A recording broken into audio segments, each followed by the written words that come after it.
What have you seen in Pennsylvania about the possibility of these Dominion voting systems switching names, switching ballots? What have you heard?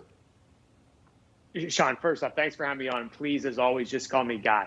Sure. Let's look at Pennsylvania right off the bat. We know that there is voter fraud that occurred. Now, how much, that is a question that'll be fought out in the courts. But statewide, you had our attorney general and our governor basically guarantee a Biden victory, saying when all the votes are counted, Biden will win. We also know that just in my district alone, ballots were sent into my district that were already pre-filled out, straight Democrat voting line.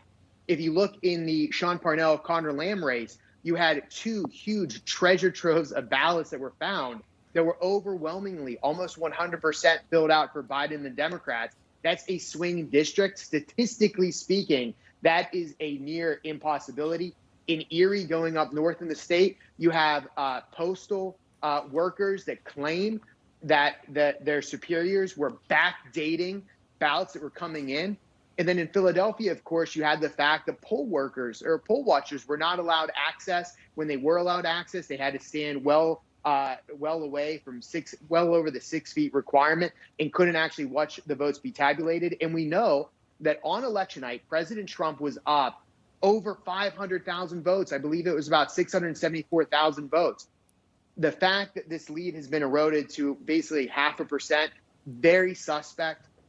And just one more thing while I talk about the stats. You had two statewide row offices. Rarely in Pennsylvania did they go Republican.